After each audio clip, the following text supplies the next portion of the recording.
Hello and welcome to an all new episode of the Bitcoin News Show right here on the CryptoCast Network. Thank you, ladies and gentlemen, so much again for joining.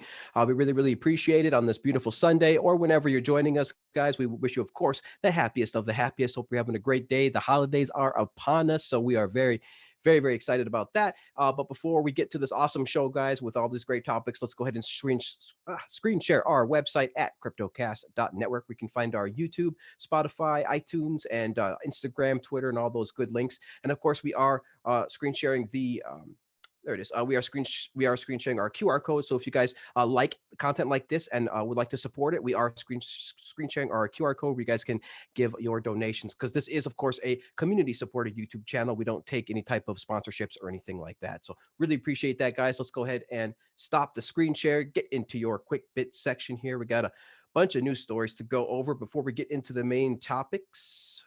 So let's go ahead and do that. Make me full screen, and here we go, guys. So the first one is going to be pretty funny, guys. First one's pretty funny. Fake Satoshi, guys, is apparently broke and is pulling out of the Kleiman case because he is claiming that he has no longer the capabilities to finance it. And guess what, guys? Kelvin isn't paying, so Kelvin isn't helping out. It looks like Fake Satoshi doesn't even have enough money to continue the case. So that's pretty hilarious. Of course, guys, the links to everything and all these to all the guests and to all of these stories are below in the show notes. Then we have the Bitcoin hash rate. Speaking of BSV, we have the Bitcoin hash rate going on so high now, guys. It is so freaking high that it can literally effectively reorg BSV in less than a minute. So that's always fun, guys. That's got to be Satoshi's vision, right? To be able to be reorged in less than a minute. That's pretty funny stuff. So then we got, speaking of Bitcoin doing well, then we got Bitcoin's realized market cap making an all new time high, guys, of $102 billion. So the in case you guys aren't familiar, the realized market cap is, instead of the actual regular market cap, this is calculated by taking the value of all the coins at the price they last transacted on chain. So it's a little bit different, but a much more accurate view of the value being used on the chain. And then we have, guys, it's official, the Bitcoin network has now surpassed $1 billion in cumulative fee revenue. So the miners are, they're getting paid pretty good, guys.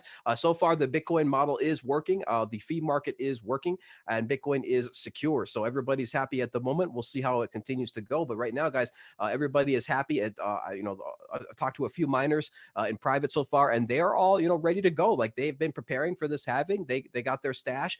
They all believe, of course, that the revenue or that the value of Bitcoin will rise to compensate for the less amount of Satoshis that they will be taking on there. But they're all very excited and ready to go, guys. So then we have Bitcoin now transferring, guys. This is pretty interesting. So Plan B, he's out there putting out the stock to flow model. He actually put out a chart that shows, going through all the data that he can with his full node, that Bitcoin has now transferred $11 trillion total in wealth since its inception, which is a huge number, guys, as it continues to go continues to go with 99.999% uptime.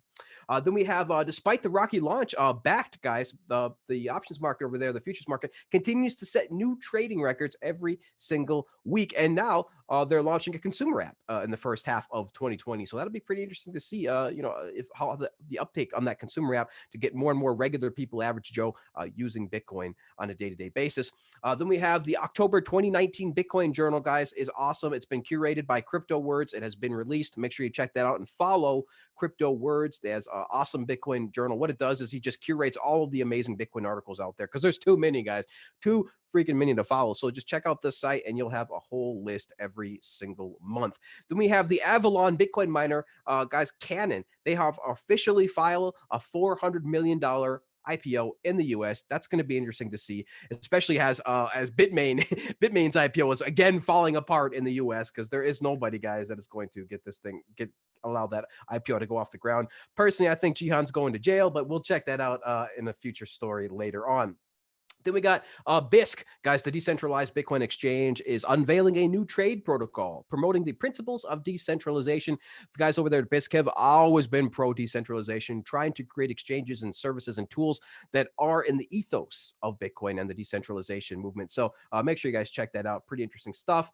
Then we got, Bitmain trying to IPO. We'll talk about that another time. Then we got peer-to-peer trading, guys. It continues to heat up in countries all over the world, especially those in turmoil of course. So we're talking, local Bitcoins, Paxful, just the P2P trading is going crazy. So make sure you check out that link to see, because more and more people, guys, around the world, especially with the countries that are in turmoil the most, are going to probably be turning to Bitcoin. So with that aside, guys, let's go ahead and introduce the main guest today. Really, really proud as always to bring you these panelists. We have a lot of discussion to go to. So let's introduce these guests today. First, we have Mr. Alex himself. Alex, how you doing? The Bitcoin blogger and enthusiast. Alexander, how you doing? Good, man. How you doing? Pretty good. Can't complain, man. Glad to have you on the show. I don't know if I've had you on the show before, but I'm glad to have you on now because I enjoy your Twitter commentary, man. I really, really appreciate it. Been in the space for a while, so glad to have you on. Thank you, man. Thank you. You bet. Then we got Wes, guys. He's a returning Bitcoin enthusiast. He is the host of the Let's Talk Crypto podcast. I've been on his podcast, of course. You can make sure you check that episode out. Doing, we had a great discussion about Bitcoin, and he's definitely appearing more and more on this show. So, Wes, how you doing? Oh, you're still muted, my friend. Hey, Vortex, can you hear me? Yes, sir. Sorry about that. Good to be back on. Hey, Bitcoiners. Good to be back on the show with Vortex, and good to be here with Alex too. It's always great to get together with like-minded Bitcoiners. Absolutely, man. Yeah, and Wes, of course, is over there. It's like midnight over there, so we really, really, really appreciate you're waking up, you're taking the time, man. Again, guys, of course, we don't get paid for this. We're just a bunch of passionate enthusiast folks here, Bitcoin enthusiasts that are trying to get you guys the information. So thanks again, Wes, for joining, man. Absolutely, man. Yeah. All right, guys, let's get into our three main topics. Not too bad, a few minutes in there. We got lots of time left to go. So the first topic of the day, the most coolest and the most coolest topic, the topic I'm most excited about, guys. 11-year anniversary of the Bitcoin white paper. 11 years, guys, if you can believe it. I mean, I swear to God, we were just celebrating the 10th year of that white paper just a second ago, but now it's the 11th year. Bitcoin is moving on and on. So October 31st, excuse me, October 31st marks 11 years since the publication of the Bitcoin white paper by the still mysterious person or group pseudonymously identified as Satoshi Nakamoto. So, of course, Bitcoin, a peer-to-peer electronic cash system, outlined a tamper-proof, decentralized peer-to-peer protocol that could track and verify digital transactions, prevent double spending, and generate a transparent record for anybody to inspect in real time. And then, 11 years on, Bitcoin is consistently setting new records for its network hash rate, address count, fee revenue, transaction volume, price, and just about pretty much every other metric you can measure the ecosystem by.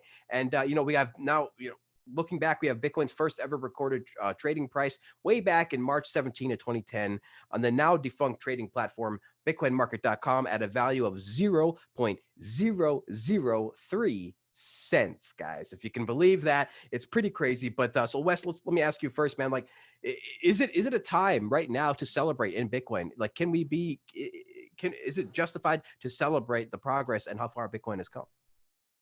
Absolutely. Why not?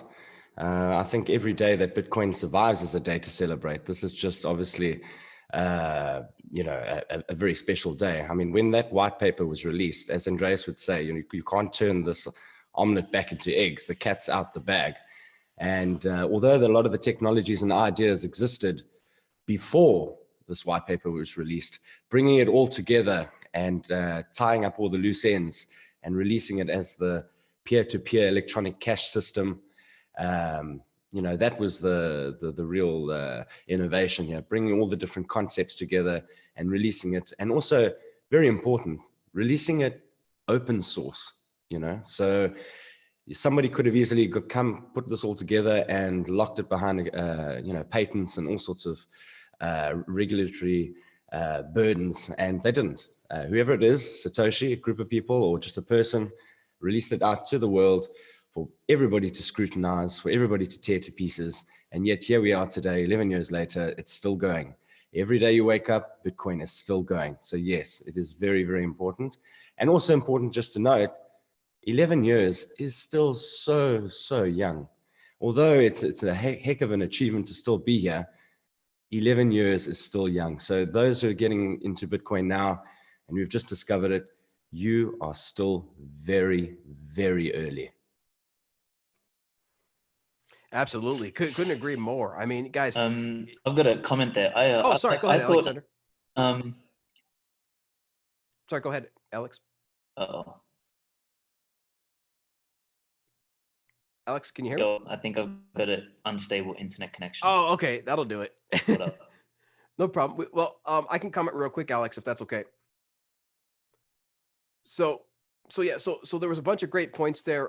Bunch of great points by Wes there. I just really want to highlight real quick, Alex, is the first 10 years, guys. I mean, it's been so early. It really still is early days. It's been 11 years, but guys, it's still early days. And I like to say that, the first 10 years really was kind of the Bitcoin's experiment. But the next 10 years is really where Bitcoin starts entering the global stage. We're talking geopolitical here. This is when Bitcoin starts being held by governments. This is when Bitcoin starts being talked at the G20 summit. This is where the president of the United States, the president of China are talking about it. So this is, it's come a long ways, but it's only the first 10 years. And the next 10 years, I think, is really when it can start to take off on a even more of a global stage than it is already. And, it's crazy that, Satoshi donated this to the world. Like you say, Wes, this was open source. This was free. I highly recommend everybody read Dan Held's article, Planting Bitcoin, to really understand maybe some of the motivation behind Satoshi and why they released it this way and how they released it in the first place. Just the most fairest release you could ever think of. I mean, for everything from turning down his mining power, so the rest of the network can catch up, and then eventually turning it off entirely. Just one thing after another, just donating this to the open source, keeping this on the forums, never charging, as a service, anything like that. It was always from the very get-go a donation to the world and an open source project. So great comments, Wes. It is fascinating to see how far we have actually come so far. Alex, let's see if your internet is doing good now. Are you there? I think I'm back. Can you guys hear me? Let's try it. Yeah.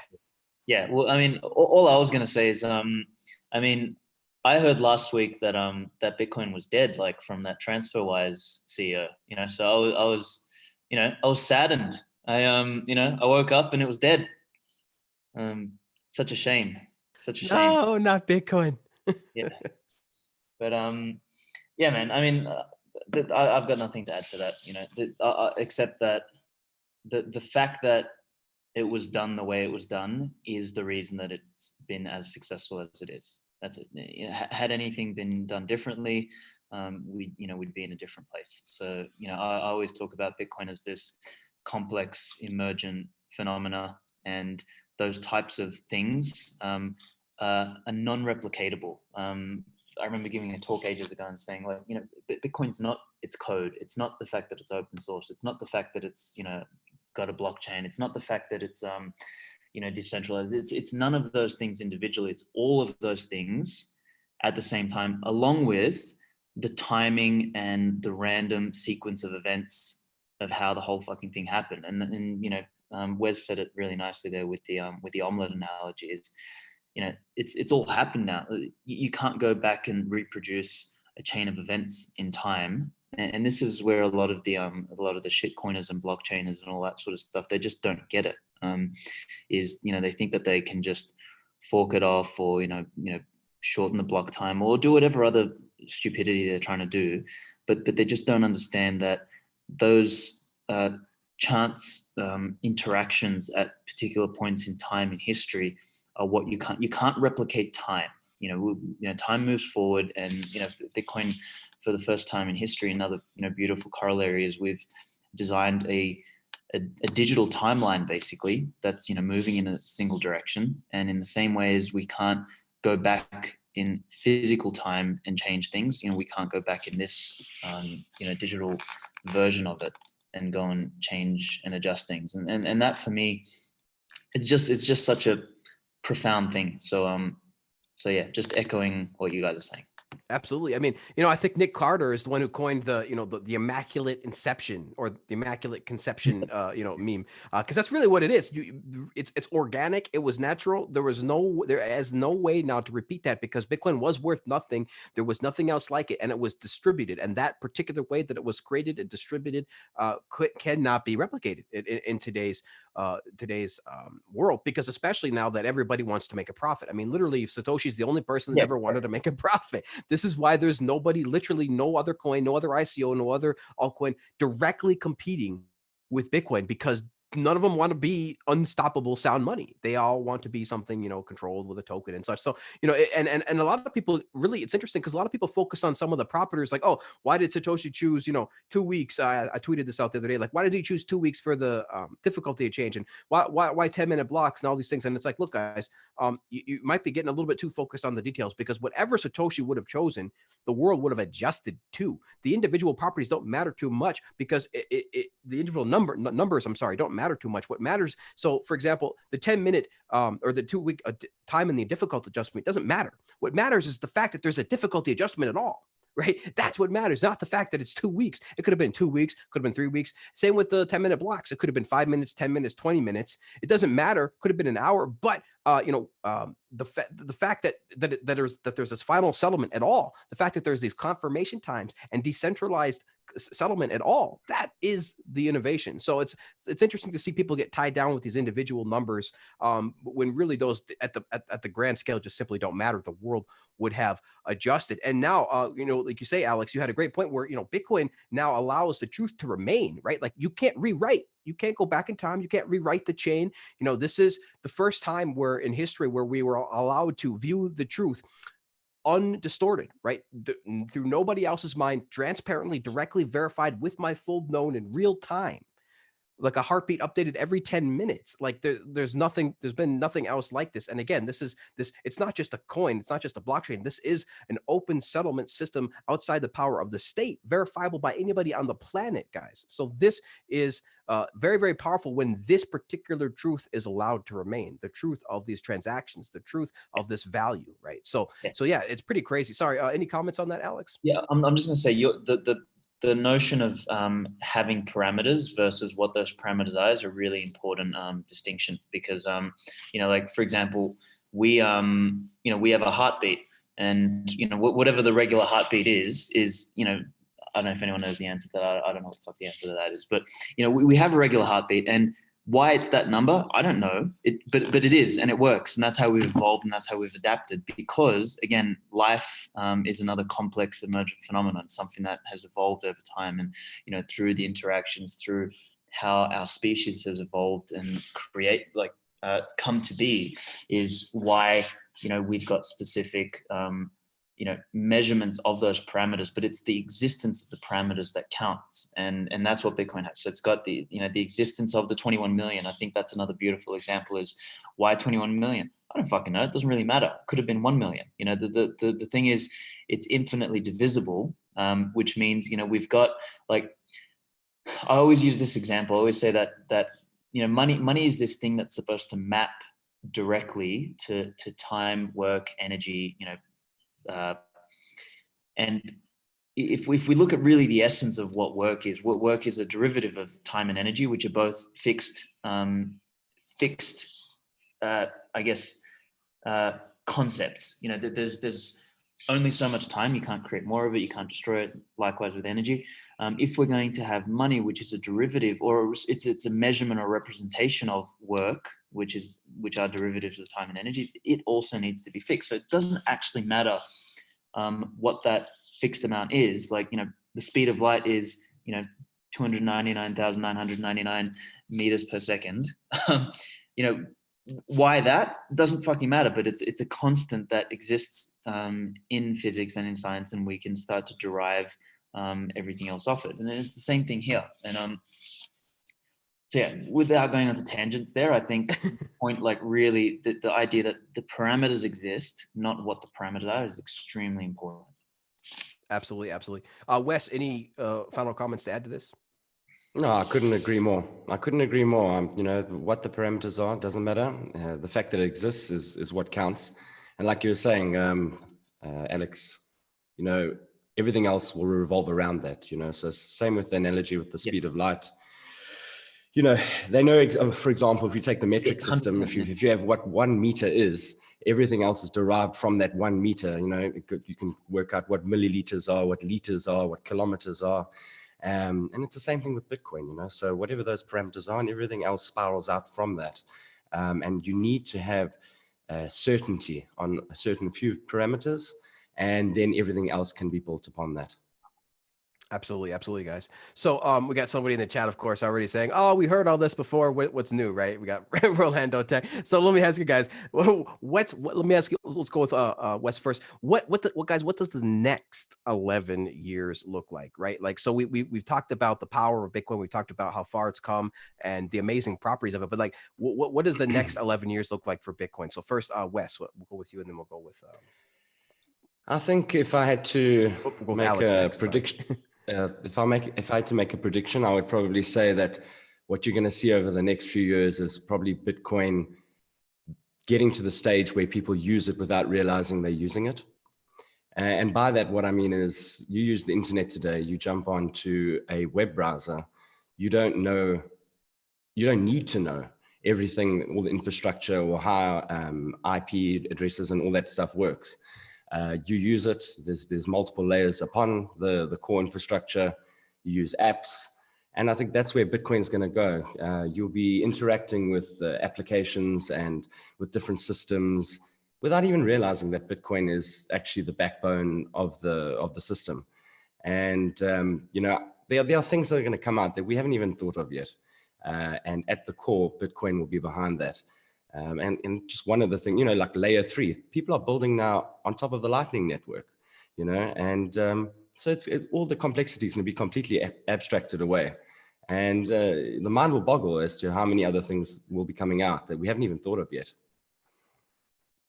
Great point. It's really interesting to see. We always try to use the internet as this analogy, like trying to predict Netflix and 4K streaming on your mobile device in 1995. It was a little bit difficult to predict that, but there were some people that were saying, "Look, you're going to do everything over the internet one day. You're going to you're going to get your media, you're going to get your news, right?" But we didn't know what that would look like. We didn't know all these different streaming services. We didn't know all these high definition video. We didn't really think that was possible because back in 1995, a computer wasn't even really in everybody's home quite yet still. I mean, it was definitely getting to the peak and getting to saturation. But it really wasn't there. The internet is really what helped put, I think, a computer in, everybody's home. Let's go next with Alex. Alex, what are your thoughts on this? What does the next 11 years look like? Yeah, well, I kind of like to look at, I mean, Bitcoin's this temporal phenomenon. So it's something that, it evolves over time again. And like looking at Bitcoin in terms of phases, I think is really important. And also just, realizing that the further out you look, the more incorrect your assumptions and your predictions are going to be. So, if I kind of like to break it down and say sort of phase 1 was this discovery phase, between the time of launch and, maybe we sort of passed the discovery phase a couple of years ago where, we did the first things like, swapped fucking 10,000 Bitcoin for 2 pizzas, or we had the first exchanges and, all that sort of stuff. Like we went from CPU to GPU to ASIC mining. So we were kind of like figuring this thing out and sort of laying a foundation, and sort of where we are now is, this phase 2 period where we're building actual infrastructure, where things like Lightning are coming up. We've got more mature exchanges, ability for people to buy stuff and sell, you've got a proliferation of wallets, etc. So, I kind of feel like this phase still has, a little way to go. But, to answer your question about like, where does it, sort of go long term is I like this analogy of kind of the smartphone analogy. I think we all remember a time when we had, especially us older fuckers, where we had the dumb phones, right? Like the Nokia 3210 or the 3310 or whatever. And like, I remember that stuff being ubiquitous, particularly when I was, still young in high school. Everyone had, one of those Nokia shit phones, the dumb phones. And then I also remember a time, and which is, obviously now and, for a while, where everyone had smartphones. What I don't remember really clearly is, a time when it was blended, when you had both at the same time. Like that sort of feels like it, one moment we were using dumb phones, the next moment, all of a sudden everyone was using smartphones, and nobody can really sort of pinpoint what that transition looked like. So I kind of say, that the phase 3 will be defined by the question of, why aren't you holding any Bitcoin, as opposed to the question now, which dominates, is, the why are you holding Bitcoin? And I think that is going to be, the defining moment where we know that Bitcoin's matured to something where, yeah, the question just changes. it will no longer be a question of why the fuck do you have Bitcoin? Like, why would you be speculating? It'll literally be people looking at you strangely thinking, are you fucking serious? You don't have any Bitcoin. What are you, stupid? It'll be like, you don't have it. Why would you not have a smartphone, or what? And that ubiquity, I think, will be what really marks the transition into the next phase, which my guess is sort of, maybe not post, maybe sort of to the later half of this halvening, that's sort of coming up now, so kind of coming into 2024, 2023 and all that sort of stuff. I think the world's really going to change, because between now and, not this halvening that's coming now, but between this recent halving and the next one, so between 2020 and 2024, there's going to be a number of things that are happening globally, between 5G, between, the inevitable, crash that's, been coming for the last, 10 years, right? The next election of Trump, and, there's so much happening that I think, Bitcoin is just very well poised to be an alternative option for many people for many different reasons. Absolutely. I mean, and I the only thing I'd say there, a little bit of pushback, is I think you said that it's hard to determine like the exact point when we move right from these dumb phones to smartphones, or when we move from previous technologies to new technologies. It's hard to pinpoint, but there are like some things that we can like look at, like for example, the release of the iPhone in 2008. Like that would be like an example of something big, right? That changed mobile and kind of put everybody on a smartphone. And then of course, the advent of the web browser kind of put everybody, and e-commerce kind of put everybody, and email put everybody on the internet. And so there's some things that like we can sort of point to, but yeah, it's really difficult. One day you wake up, I tell people this, like one day you wake up and there's a Facebook logo on every single sign.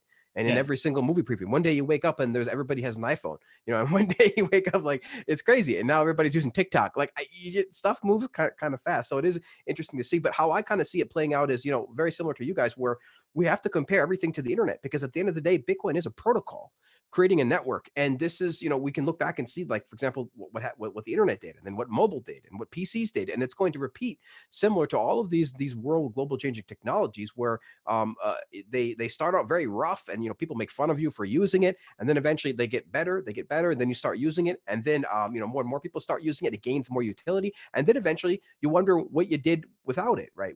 How life was without it. So I think Bitcoin will evolve very similarly. And like you say, Alex, and I agree with it, it's going to, mostly evolve in these halving cycles, because that's what really, there's these big, huge cycles in Bitcoin that are determined by the halving, that create these price cycles, all sorts of different cycles, but price cycles, economy cycles, where things get busy, things get not busy, similar to like how the economy kind of booms and busts a little bit.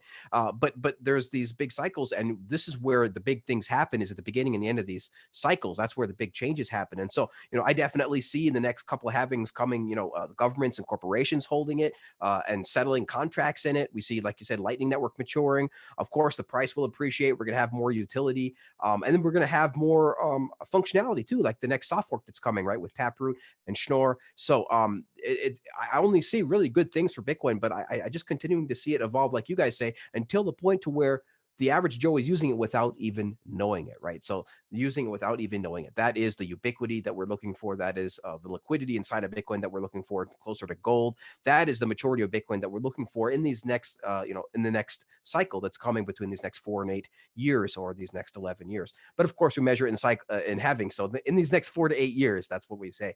So very interesting to see. Great comments there, Alex. Did you want to follow anything up?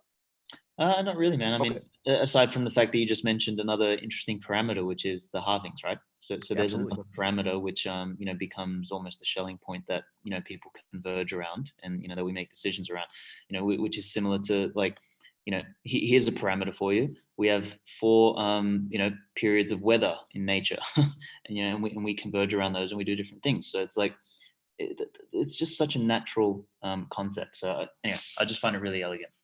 Absolutely. Couldn't agree more. Wes, any final comments on this topic? No, nothing to add, but I find that really interesting what you added there, Alex, about the seasons. I've never thought about it in that way, to be honest. Yeah, you got to read Dan Held's article, Wes, Planting Bitcoin. Yeah. Dude, Dan Held breaks it all down, guys, like organically, you know, like, and this is the concepts that you can start to get out of that. I mean, it was very apt. I haven't heard of that either, but if you read Dan Held's article, you get really close. Yeah. No, really good. Good stuff, man. Good. Absolutely. I couldn't agree. Any quick comments on Dan Held's article, Alex, at all?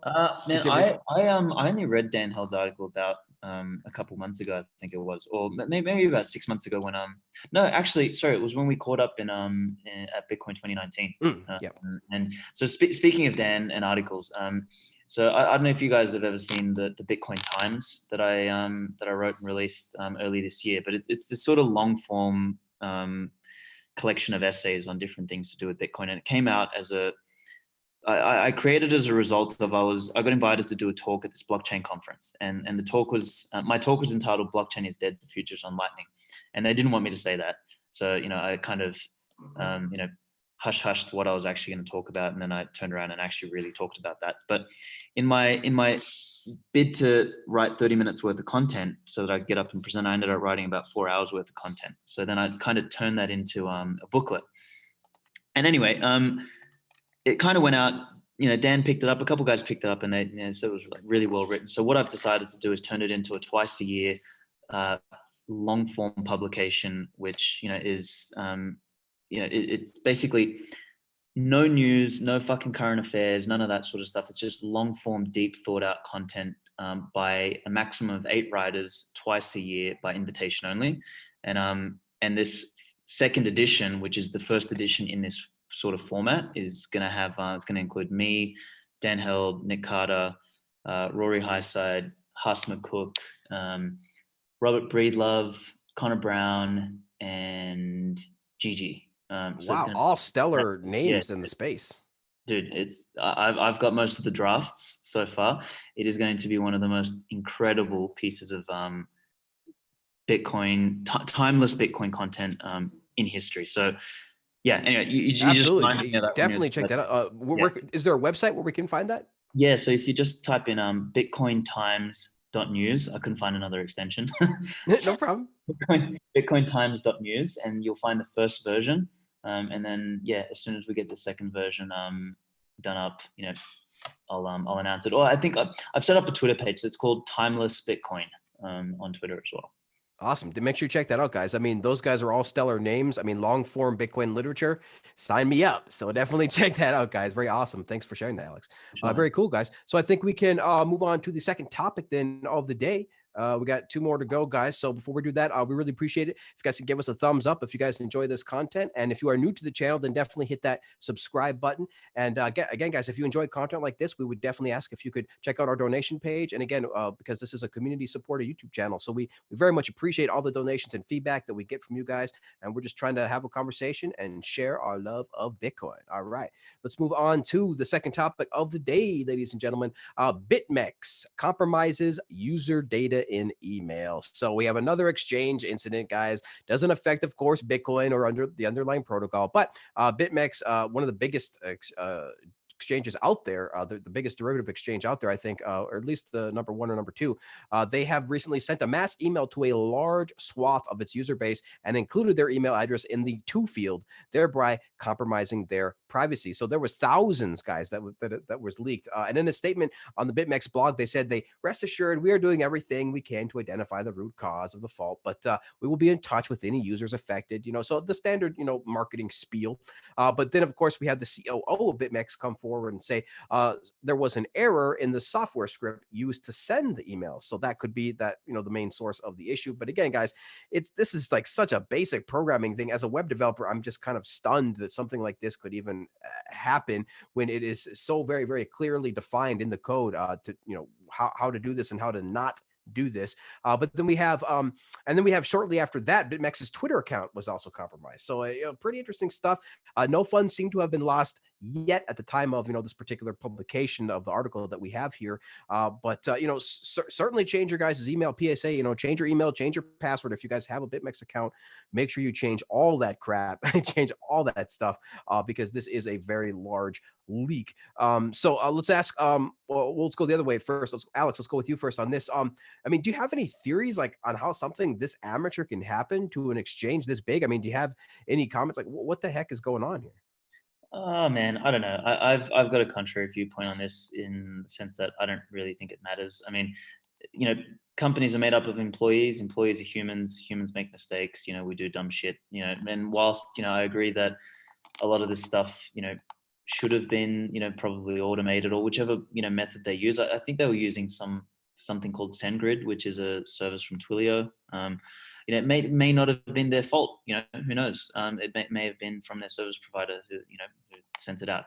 I don't know, and I mean I don't really care too much. I think anyone who is using their primary email as their BitMex account is an idiot. So so that's if your primary email got leaked, then you kind of deserve it because you should be a little bit smarter than that anyway.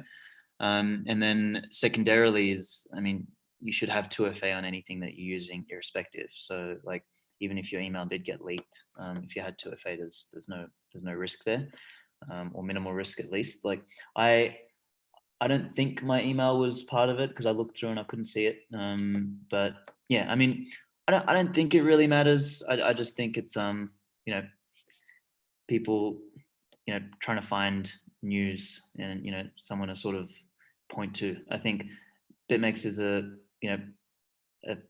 cool service, and they clearly know how to fucking run a business for the purpose of placing leverage trades and effectively Bitcoin gambling, and they're really good at that.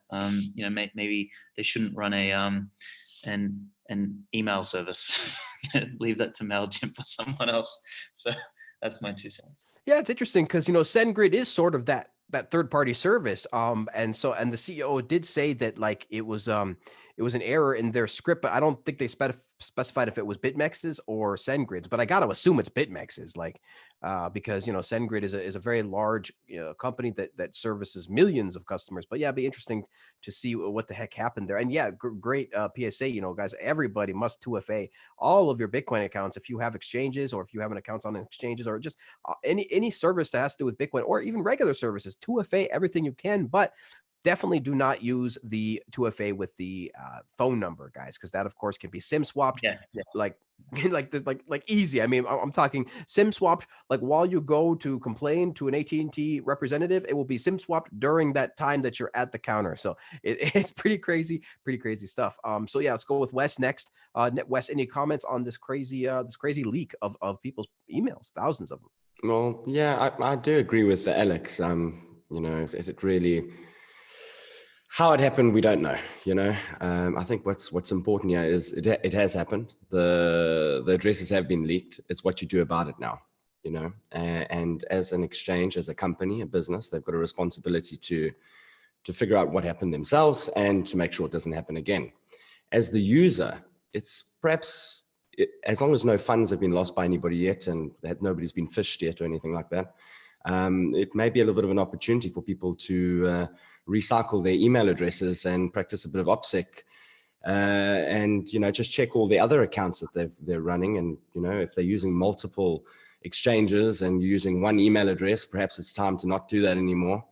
It's maybe a little warning shot fired over the bow, and can shake everybody up a little bit and get their house in order. I have used BitMex in the past, and and I do have an email address that would be in their database. So I don't know if it's been leaked or anything, but I'm not using BitMex anymore.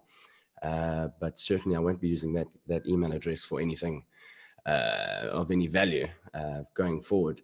And I think that if anybody is using BitMex, whether you know or not that your email address has been leaked, I think you definitely need to change email addresses and ensure that you have got the 2FA enabled, the Google 2FA authenticator or something like that. And yeah, I don't know if you guys also heard, just slightly related, but you could probably tie it in there, something interesting, is just, I think, on the 31st of October, so like 3 days ago, one of the competitors to BitMex, I think it's called Deribit, they had an interesting incident where the price dropped down to nearly 7K within the span of like a couple of minutes, 5 to 10 minutes. And I thought I'd just bring this up because I find it quite interesting, is that there's a bit of a Twitter, argument going on online on whether they should roll back that print, roll back those trades, because in essence, they weren't real trades, or it wasn't real price action. It basically glitches within their system that uses various indexes and things like that.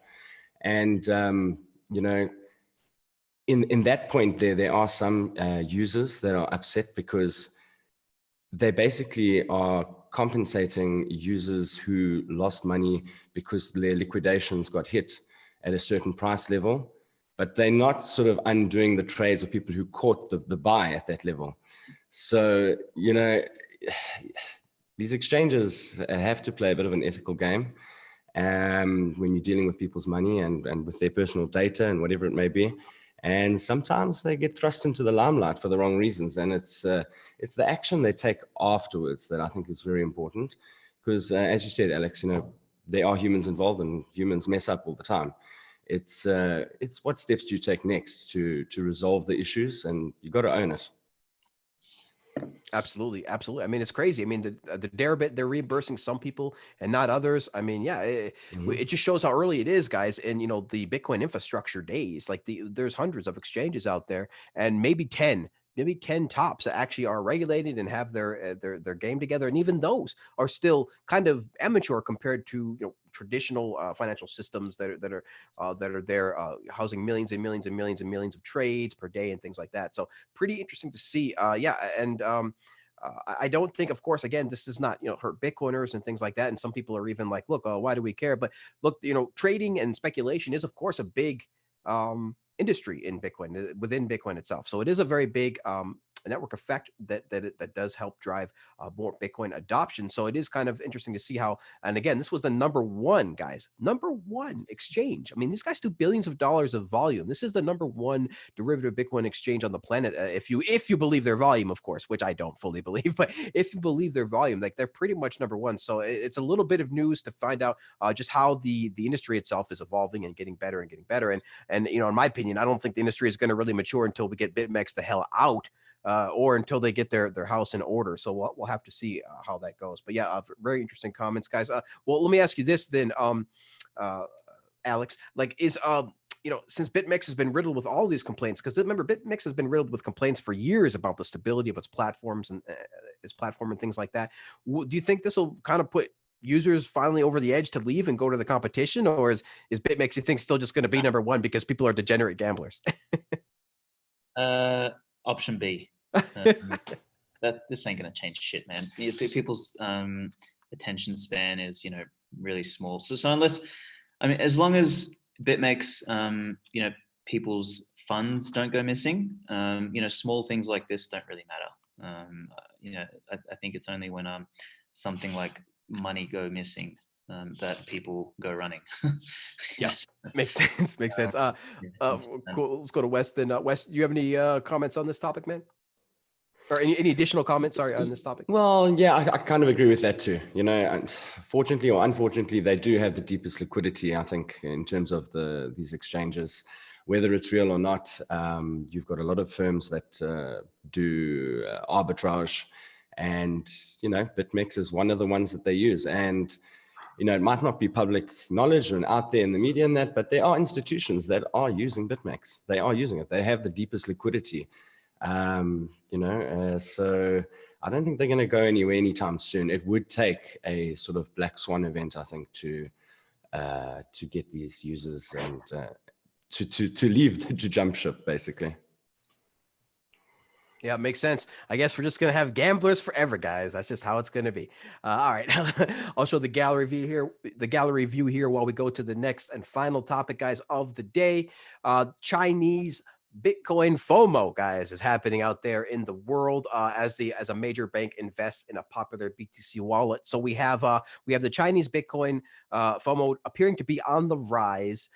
As basically Dovey Wan, co-founder of Primitive Ventures, revealed that the China Merchants Bank, have invested in BitPi, which is a non-custodial Bitcoin wallet service, and it is one of the largest and oldest Bitcoin services in China. Now, despite the 2017 ban on crypto trading and initial coin offerings, ICOs, P2P trading is actually still allowed in China, and it's actually pretty popular. There are reports that the major exchanges run Bitcoin over-the-counter OTC desks, via marketplace, are very, very popular, and they're actually being even services being run over Alipay and WeChat. So that's interesting to see. So we'll bounce back now and go to Wes. Wes, what do you think? Does China appear to be moving towards like more of this government approved option? We have like the president talking about blockchain, and now of course everybody banning blockchain is a scam websites in China. Like, is this a move towards this nationalization maybe of blockchain in China? Is this the beginning of it? Well, let's hope so. That would be great for all of us. Yeah, look, I think that, Bitcoin, blockchain, yeah, it's good publicity, I suppose, for Bitcoin itself, with the Chinese president coming out and sort of endorsing blockchain as a technology and that. But I think that whether it gets the government's seal of approval or not, I think people are still going to use Bitcoin. It's going to be very hard for them to stop it otherwise. This might accelerate a few things, and it makes for good headlines and, feel good news. But I don't think that it's going to have like a drastic effect, overnight sort of impact where, the price doubles and, everybody's going crazy, or FOMO, as they say. Yeah, in the long run, it's good. They're taking the right steps in that. I don't know if behind the scenes they're doing a lot more than what they're letting on, and perhaps they're going to endorse Bitcoin at some stage. I think that'd be highly unlikely anytime soon. I think before we get to that stage, that they're gonna throw the dice and try and release their own crypto yuan or something like that, long before they start endorsing Bitcoin itself. But it's feel good news. Perhaps traders will blame a price movement on it or something like that. But I don't think it's much more than that. But let's be fair here. I mean, if it is true, and if we assume that China is going all on blockchain, the next step obviously eventually will lead to Bitcoin. It will be a big deal. China is, I mean, you just need like 1 or 10% of them to want to own a Bitcoin, and it's going to be a big wave of adoption after that. Yeah, and it's true. I mean, they have so many people over there, guys. I mean, sometimes it's funny that people don't even know that there's like 1.2 billion people over there. It's a hugest economy. And people are starting to find out now. We got South Park, of course, revealing to everybody how important the Chinese economy is to a lot of the businesses over here in the U.S. We have people people getting banned over there in South Korea on streaming services by games being created by American companies. And of course, the American companies are like bending to the will of China because, there's a whole lot of profit over there because of the amount of people. So it is interesting to see this becoming more and more in the limelight of how much the U.S. is dependent on the Chinese economy. So let me ask Alex here. Alex, I mean, first of all, get your comments on the discussion so far, but then we see the search trends from the Chinese search engines like Baidu, having a significant uptick in Bitcoin, crypto, and blockchain interest. I mean, do you think this means that the regular people in China are now getting more into Bitcoin because maybe of the comments of the president? Man, let's delineate from, and I'm probably going to end up getting shot for this in 10 years time, but let's delineate from the Chinese Communist Party and the Chinese people. Okay, so the Chinese Communist Party wants nothing more than to see Bitcoin fucking burn and not exist. That Bitcoin's reason for existence is to put a fucking scum piece of shit organization like the CCP to put it down. Simple as that. Like there is nothing more, there is nothing on the planet today that exists that is a greater threat to, human liberty and freedom than the Chinese Communist Party. Simple as that. That, you know, not even fucking North Korea pales in comparison to China. Hitler fucking pales in comparison to China. So, you know, that dickhead Winnie the Pooh, you know, getting up and talking about blockchain and shit like that is just means absolutely nothing for Bitcoin other than a reinforcement of why Bitcoin is important and why dog shit like the word blockchain and any other, you know, crypto crap that is coming out of China means absolutely fucking nothing. Simple as that. You know, them doing their own, you know, cryptocurrency means fucking nothing. Them, you know, being pro blockchain means absolutely nothing. You know, if anything, you know, whatever smart, intelligent, you know, self-preservation oriented Chinese people that are in that country, you know, they'll go and buy some fucking Bitcoin to get out from underneath the clusterfuck that is the CCP as soon as they can. But other than that, like, I don't think any of those comments mean anything. You know, it's just complete fucking noise. And it's just us, you know, it's just people in the marketplace trying to grasp for, you know, meaning around, you know, Bitcoin's price movements. It's completely fucking random. It means nothing. And China's participation or lack thereof in any of these fringe stupidities that are defined by the word crypto or defined by the word blockchain mean fucking nothing for Bitcoin. So that's my light opinion. I'll keep the heavy one for the future. Well, because obviously, you know, blockchain, the word blockchain, you know, is in tandem with Bitcoin, right? Whether we like it or not, they're kind of intertwined at this point because of the companies and the media that have a vested interest, right, in keeping them intertwined and such. So I think they're going to unfortunately be intertwined in the near future in people's consciousness and in the general average Joe's mind. You know, I think so. Unfortunately for that, but you know, I guess the positive and negative for that, obviously. And I think some of the positive was, you know, the more interest generated in Bitcoin, probably because of the comments. So yeah, it will be interesting to see what happens in the future. I mean, if this is good or bad for Bitcoin long term, but I think you say, Alex, that doesn't really matter for Bitcoin, of course, because you know Bitcoin's going to keep pumping out blocks every 10 minutes. But it is, I think. You know, sorry, go ahead. I think it's. Sorry to cut in there. I think it's just neutral for Bitcoin. So I don't think his comments have anything to do with Bitcoin. So the Bitcoin narrative is one of liberation and emancipation from, you know, centrally controlled, you know, fucking banking, money, and all that sort of stuff. So his comments have absolutely nothing to do with Bitcoin, irrespective of whatever fucking word he uses, whether it's blockchain or crypto or any of that sort of stuff, because that's not what his comments are for. So if his comments are generating interest for anything, it's actually for things that are irrelevant with respect to the narrative of what Bitcoin is. So, you know, one of the reasons why I hate the blockchain narrative so much is, you know, this idea that it's the underlying technology that, you know, makes Bitcoin. No, it's not.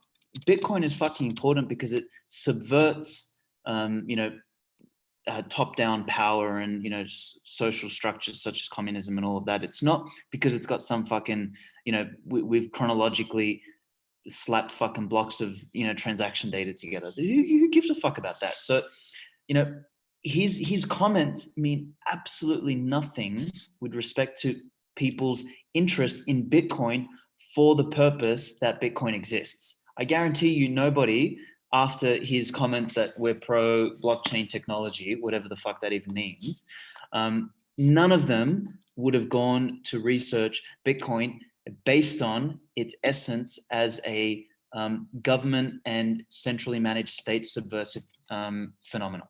Right, because obviously we saw the uptick in the search, but it wasn't because probably, you know, like you say, like they were searching for freedom technology or anything like that. It was just because, that makes sense, and definitely. And of course, I hate the blockchain narrative as much as the next person, but unfortunately, it does still indirectly, you know, affect Bitcoin at some point, at least in the media. But let's see what Wes says. Wes, what you have any comments on Alex's thoughts and the discussion so far?